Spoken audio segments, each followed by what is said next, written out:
Welcome to another episode of Coffee with the Commission. I am Vaughn T, your Executive Director, and I'm joined this morning by Assistant Attorney General Zack Burr. Good morning. Morning, Zack. Thanks for joining us. Thank you for having me. Thank you all for joining us as well. It's always a pleasure to have you with us. I've not been with you in a while, been quite busy outside of the agency, but thanks again for joining us. If you have questions, please use the raise your hand icon and give us a moment to notice that and unmute you if you have a comment. Once you're done, please mute yourself again so that other participants can speak as well. The session is being recorded and it will be published to our YouTube channel later today. In our normal vocations here, Zach, we travel the state a lot and we talk to licensees about issues and concerns that they have and problems that the Commission can assist in rectifying. And one of those has been earnest money and the disposition of earnest money in a real estate transaction that may not go to closing. And we have not determined what exactly each contract dictates, but I think we're on our way to get there now.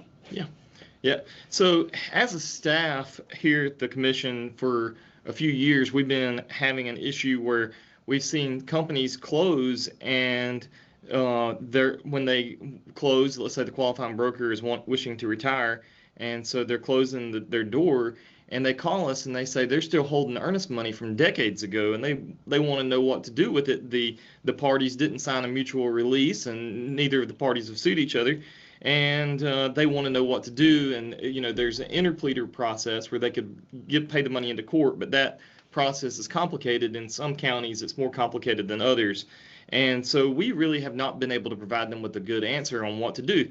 So we saw that issue as a staff, and then one of our commissioners, Commissioner Dye, who is our commissioner from Birmingham, he came to us with an issue, the same issue from a consumer protection standpoint, which it's good because at the Commission, we're not out in the field every day, but luckily we have commissioners, 8 of them are practitioners, and they're in the field, and they see the problems that they have and that their customers have, and they report back to us. And Commissioner Dye came and he said, we're having an issue where buyers are putting up money that to some people it may seem like it's $1,000 or $5,000, but to them it might be the only $5,000 they have to be able to purchase a home, and they put that money up and it gets tied up and the transaction doesn't close, and then they don't have, their money's being held by a real estate company and they can't get it back, and they need that to be able to purchase another home.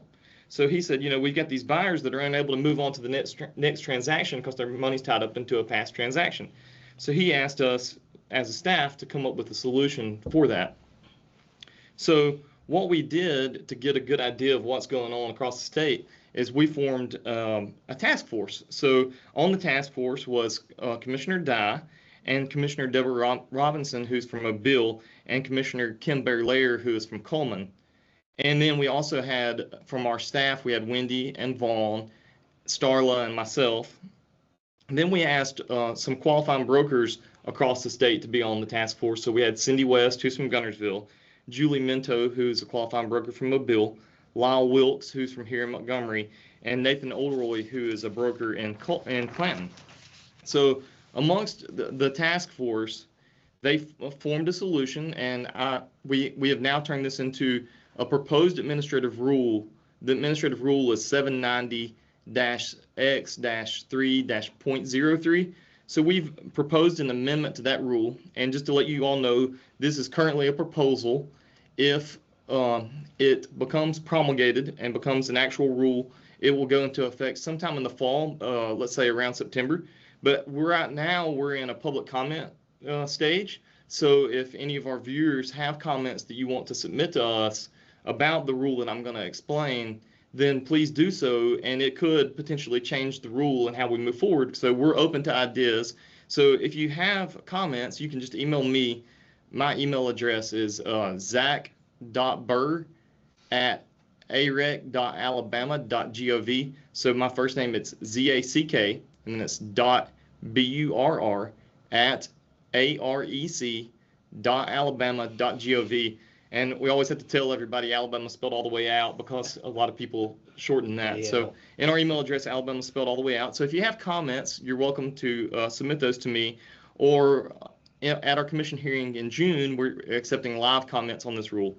So here's what the rule that our task force came up with is that if a transaction where a real estate company is holding the earnest money, if it doesn't close and the 90 days goes by from the date that the closing was set in the purchase agreement, and the parties have not signed a mutual release, and there has not been a court order directing where the earnest money goes, and no one has put that qualifying broker on notice of where the earnest money is nobody has put the qualifying broker on notice that there's a court proceeding concerning that earnest money, then the earnest money will automatically go to the buyer after 90 days from the date that the closing was supposed to occur. So right now, if we have any questions at any point, again, I just want to let y'all know you're welcome to ask. We kind of want this to be more of a discussion. So within this rule, there's going to be a small disclaimer that will go into purchase agreements to let the parties know that this rule is in effect and that the earnest money will go back to the buyer after 90 days from the date the transaction fails, unless one of those three things occurs. There's a mutual release by the parties, there's a court order that says where the earnest money is to go, or the qualifying broker has been put on notice that the earnest money is the subject of a court proceeding. So that's moving forward from September forward, that will be the rule if this rule goes into effect. But what about earnest money that's already part of an existing purchase agreement? We have, I see that there's a question. I'll finish my point and then we'll come to the question. So we've added into this rule a grandfather clause for the current earnest money. So as now the new earnest money in purchase agreements from September going forward is 90 days. The earnest money for transactions that have already occurred, it will go back to the buyer in 1 year from the date the transaction occurs. So it's a little bit longer of a time for pre-existing contracts. So what was our question? We have a question from Linda. Okay, can you hear me now? Yes, ma'am, we sure can. So what about earnest money that is being held in with the title companies? How will that work? Yes, ma'am, that's a good question. So we don't have any jurisdiction over title companies. So this rule technically has no impact on title companies, but a lot of times title companies base their policies on our policy. So it's possible that the title company will model their policy after ours, but there's no requirement to do so. So if you want your client's earnest money to be bound by this rule, then you should be holding your client's earnest money. If you give it to a title company, we have no jurisdiction over that. And the same is true of closing attorneys. That's correct. And we have a question from Heidi. Yes. So I've had this happen a couple of times. What about in instances there's no coverage for when the buyer disappears? I've got one where buyer no longer contacts. I had another transaction where the file was completely closed and cleared to close. The buyers did the final walkthrough and did not show up at the title company to close the sale. And the seller was furious because I was not able to retain the earnest money on their behalf, even though the buyer walked away and breached the contract. Yeah, when you're holding the earnest money for a party and you know who that money is supposed to go to. So in the instance of this rule, let's say 90 days expires, the earnest money is supposed to go back to the buyer, but you can't get in touch with the buyer because they changed addresses or what have you, and you just can't get a hold of them. The proper thing to do is to provide those funds to the unclaimed property division with the Alabama State Treasury. So there's a form on the Alabama Treasury's website for unclaimed property, and you can complete that form and send the check to them, and then they'll hold the earnest money or whatever the client funds are. And then the person, later in life, they might look on the unclaimed property website to see if the money's there, and then they can fill out the form to get it back from the state. We have a question from Candy. Yeah, so I get it that the Real Estate Commission doesn't have jurisdiction over the title companies or the closing attorneys, but somebody does have jurisdiction over them. Is that correct? The state bar would have jurisdiction over closing attorneys. And the State Department of Insurance bonds the title company. That's correct. So is there anything that the Real Estate Commission is doing in concert with these regulatory agencies to ensure that there can be some sort of meeting of the minds amongst these professionals? They have their own sets of rules. Of course, we can communicate with them and let them know of our new changes, which we would do, so that there can be cohesion. But of course, they have their own rules and their own governance, and so whether or not they follow our policies is up to them. Yeah. Okay, thank you. And we have a question from Keith. It seems to me if it becomes inserted in the contract, instructions on what to do with the binder, if in fact the contract doesn't consummate after 90 days, that's sufficient for the closing agency, be it an attorney's office or a title company, to act on that, what's in the agreement. Didn't you say we're going to look for having a clause in the contract saying the disposition of the binder? Yeah, so there's not, the earnest money can't be predetermined as to what is done with it before the transaction fails. So the terms of how the earnest money is supposed to be disposed of can only take place after the contract fails, not before. So there's going to be a disclaimer that'll be in purchase agreements for earnest funds that are going to be kept by a real estate company. When earnest funds are kept by a real estate company, this new rule will require there to be a disclaimer that says that you understand that the earnest money will automatically go back to the buyer in 90 days if one of those three contingencies is not satisfied. Okay, that clarifies it. Thank you. Okay, thank you. We have a question from Kimberly. Kimberly, can you please unmute? Yes, I'm unmuted. Yeah, so my question is that you said that you would put the qualifying broker on notice that, or the qualifying broker would need to know if there was a notice that there was a court case pending. How will you notify that qualifying broker? Will it just be an email? Will it be a letter? Because I would never want to miss that email and then disperse the funds, right? I get 1,000 emails a day. Yeah, the law says it has that the qualifying broker has to receive written notice. And that notice would just could be a letter. Would it be a letter, a certified letter? I would want to clarify that more. I don't want to just get an email about that. I think that's very important that, I'd want to get something, even maybe dual documentation, an email and a letter. Yeah, of course, if let's say you were to receive a complaint that said, hey, you violated the rule. I put the qualifying broker on written notice that a lawsuit was filed and the qualifying broker released the earnest money. If we investigated that, we'd have to see proof that you actually received that written notice.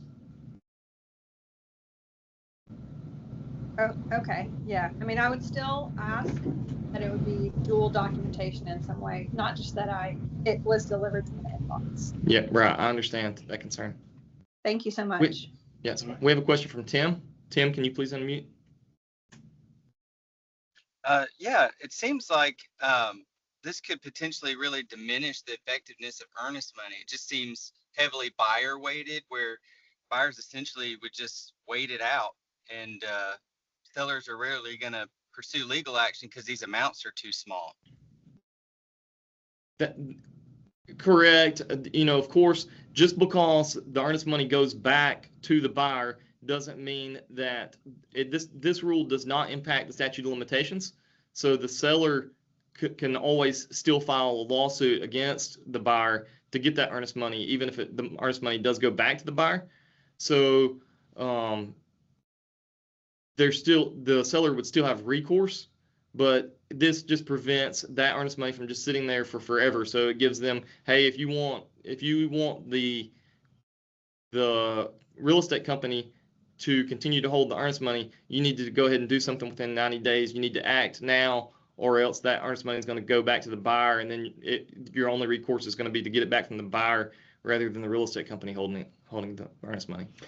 And another thing, keep in mind, Tim, the center of this discussion is about residential transactions primarily, but you also have commercial transactions and also property management transactions, with much higher interest money amounts. So $500 and $1,000 may be a small amount.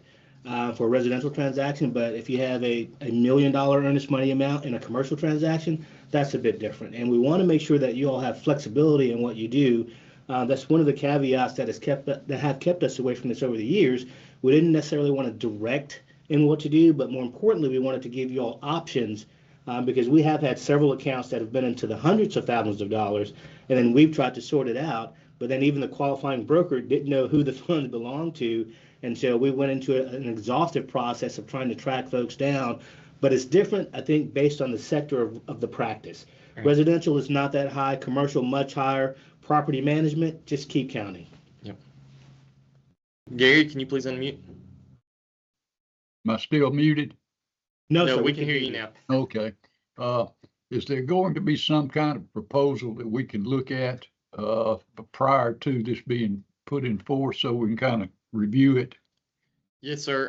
I'm going to double check to make sure when we get off here that it's on our website, but I think it is. If you go to the laws tab of our website, there is a section for new legislation and new proposals. And if you click on that link, it should be there on at the bottom of that website. But I'll double check to make sure it's there after we get done. Good. That's good. That's going to alleviate a lot of earnest monies that we've had in our trust account for years and years, and can't Yes, sir, do anything with them. Yes, sir. Good. I'm glad this is being implemented. Yes, sir. Yeah, so we've heard about this. We've heard about this for years, and we were just so cautious and really directing how those funds should be dispersed because every contract is unique in and of itself. And so we didn't want to interfere with that. However, to your point, the issue is just growing, and I think Commissioner Dye was spot on in that it's time for us to do something about it and try and help licensees not sit on these funds, because when we conduct an audit, they're there, and we sort of need an explanation as to why. Yeah, this is going to make my commercial division a lot happy. We've got $10,000 binders that's been in there for 12 years and can't do anything with it. Wow. So now we can disperse it with this rule when it comes into play. That's right. And we've kind of went back and forth a little bit about the 90-day window because, as one of the questioners said, it's to some people it's a short period of time, and to some people it's a long period of time, and what's enough time. So we want to be able to get the earnest money back in the hands of the buyer if none of the parties are going to do anything. But we want to give the seller enough time to be able to act or take legal action. So we're hoping that the 90 days is a sweet spot, but if it turns out that it's not and we get a lot of complaints, then we can always amend the rule again. Thank you. Yes, sir. Are there any other questions? Questions? Okay. All right. But again, this is a work in progress. So as you all have questions and comments, talk to your qualifying brokers, make sure they're aware of what we're up to. And if there are concerns, absolutely voice those to us. Our task force was extremely helpful. I mean, they really crafted this thing out from a practitioner's perspective, which is what we needed. But again, it's not a done deal. So give us your feedback so that we can get this thing right and hopefully help you all alleviate some of this financial burden in tracking. Our auditors are very good about it, I think, in recognizing it, but they have very few options as well because the law doesn't allow us to necessarily say how those funds should be dispersed. So I think this will be a very good rule that will help you all out in the future. But if you have comments, please get to us and let us know. Okay. There being no more questions on the earnest money rule, I am glad to report that the 2026 legislative session is over. We're very glad to see that. There were several bills out this year that affected the practice of real estate, some directly, some indirectly. I know that our licensees are very concerned about residential wholesaling and wholesaling in general. There were one or two pieces of legislation out on that, and I'll let you address that, Zach. Right. Yeah. There was a bill, HB 586, which we closely followed, and we advocated on behalf of the bill that it would require wholesalers to get a real estate license from us here at the commission, and the goal being that wholesalers are selling other people's homes that they don't have the deed to, and that's what you all do is as licensees is sell the homes of other people for profit. And so to protect the integrity of your license and to protect consumers who are being tied into wholesaling transactions, and they're getting their property tied up long term, and the wholesaler keeps pushing off the closing, and in order for the wholesaler to find an end buyer, and the homeowner didn't realize that they're in a wholesaling transaction, and they get, this continually gets drug out, and to the detriment of the consumer. And so we were hoping that this bill would get passed, and that wholesalers would have to have a license and follow the same regulations that the rest of our licensees follow. Unfortunately, the bill, it did pass through the House.